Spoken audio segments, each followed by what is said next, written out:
তিনি। সিরিয়া ছিল ওই সময় কুরাইশদের সবচেয়ে বড় বাণিজ্য কেন্দ্র। বছরে অন্তত একবার দুইবার তারা ব্যবসার উদ্দেশ্যে সিরিয়ায় যাতায়াত করত এবং বেশ লাভবান হতো। আর অধিকাংশ সময়ই এসব বাণিজ্য যাত্রায় নেতৃত্ব দিতেন আবু সুফিয়ান। তো আবু সুফিয়ানের নেতৃত্বে হিজরির দ্বিতীয় সনে কুরাইশদের একটা কাফেলা সিরিয়ায় বাণিজ্য করতে যায়।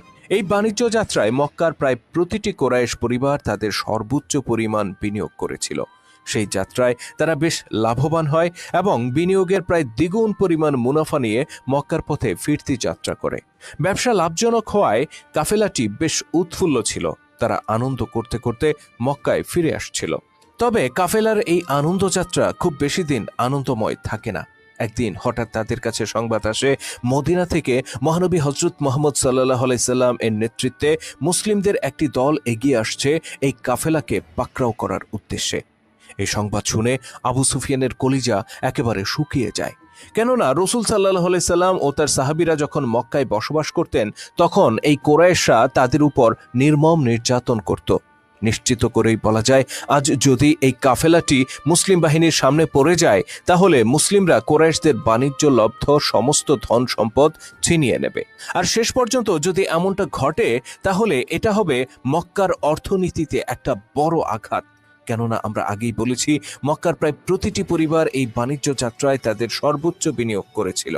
সবকিছু ভেবে আবু সুফিয়ান খুবই বিচলিত হয়ে পড়েন এবং দ্রুত সাহায্য চেয়ে মক্কায় বার্তা পাঠান।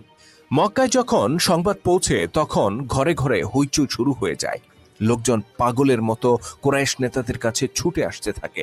অতঃপর তারা দ্রুত সংগঠিত হয় এবং আবু জাহেলের নেতৃত্বে যুদ্ধের প্রস্তুতি নিয়ে রওনা হয়ে যায়। তাদের উদ্দেশ্য ছিল যে কোনো উপায়ে এই বাণিজ্য কাফেলাকে মদিনার হামলা থেকে রক্ষা করতে হবে।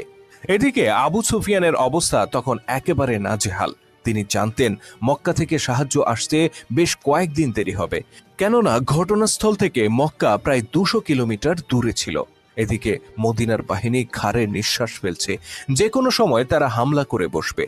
এই অবস্থায় কিভাবে মুসলিম বাহিনীর চোখ এড়িয়ে নিরাপদ কোনো রাস্তা ধরে মক্কায় ফিরে যাওয়া যায়, আবু সুফিয়ান সেই উপায় অন্বেষণ করতে থাকেন। তিনি কিছু দূর অগ্রসর হচ্ছিলেন আর অজানা আশঙ্কায় বিরতি নিচ্ছিলেন। ঠিক কোন রাস্তা ধরে অগ্রসর হলে তারা মুসলিম বাহিনীর সামনে পড়বেন না, তিনি তা কিছুতেই নিশ্চিত হতে পারছিলেন না। এই অবস্থায় যে রাস্তাটি ধরে আবু সুফিয়ান মক্কার দিকে অগ্রসর হচ্ছিলেন, হঠাৎ সেই রাস্তার উপরে কিছু ওটের মলমূত্র দেখতে পান। তিনি আশঙ্কা করেন এই রাস্তা ধরে হয়তো কিছু ওট এগিয়ে গিয়েছে, আর এই ওটগুলো হয়তো মদিনা থেকে এসেছে। তিনি শুকনো কাঠি দিয়ে মলগুলো ঘাটাঘাটি করে তাতে কিছু খেজুরের বীজ খুঁজে পান। ওট সাধারণত বীজ সহ খেজুর খেয়ে থাকে এবং পরবর্তীতে খেজুর হজম হয়ে গেলেও বীজগুলো মলের সাথে বের হয়ে আসে। আবু সুফিয়ান ওটের মল থেকে তুলে আনা বীজগুলো পর্যবেক্ষণ করে নিশ্চিত হলেন যে এগুলো মদিনায় উৎপাদিত খেজুরের বীজ। তার সঙ্গী সাথীরাও বীজের আকৃতি দেখে বললেন, হ্যাঁ, এগুলো অবশ্যই মদিনায় উৎপন্ন খেজুরের বীজ। তারা নিশ্চিত হলেন এই পথ ধরে সামনে অগ্রসর হলে তারা মুসলিম বাহিনীর মুখোমুখি হয়ে পড়বেন। আবু সুফিয়ান তৎক্ষণাৎ তার কাফেলা নিয়ে সেই পথ ছেড়ে দিলেন এবং বেশ দূরের একটা ঘুর পথ ধরে মক্কার উদ্দেশ্যে রওনা হয়ে গেলেন। আবু সুফিয়ানের এই বুদ্ধিদীপ্ত সিদ্ধান্তের কারণে কুরাইশদের বাণিজ্য কাফেলাটি সম্পূর্ণ নিরাপদে মক্কায় পৌঁছে যায়। কাফেলাটি যখন মক্কায় পৌঁছে তখন মক্কা ছিল এক প্রকার পুরুষ শূন্য, কেননা সবাই আবু জাহেলের নেতৃত্বে যুদ্ধের উদ্দেশ্যে চলে গিয়েছিল। শহরে অবস্থানরত নারীরা বাণিজ্য কাফেলাকে অক্ষত অবস্থায় ফিরে আসতে দেখে আনন্দে হর্ষধ্বনি দিয়ে ওঠে। নিজেদের ধন সম্পদ রক্ষা পাওয়ায় তারা ভীষণ খুশি ছিল। এভাবে ওটের পায়খানা ঘেটে আবু সুফিয়ান তার বাণিজ্য কাফেলাকে হামলার হাত থেকে রক্ষা করেছিল। তবে মক্কাবাসীর এই আনন্দ খুব বেশি দিন স্থায়ী হয় না। শীঘ্রই তাদের কাছে আরেকটা দুঃসংবাদ আসে। এবারের দুঃসংবাদটি ছিল আগের চেয়েও অনেক গুরুতর। বাণিজ্য কাফেলাকে রক্ষা করতে আবু জাহেলের নেতৃত্বে কুরাইশদের যে বাহিনীটি অগ্রসর হয়েছিল, জানা যায় তারা বদরের প্রান্তরে মুসলিমদের সাথে যুদ্ধে জড়িয়ে পড়েছে। আর এই যুদ্ধে তাদের উপর ভীষণ বিপর্যয় নেমে এসেছে।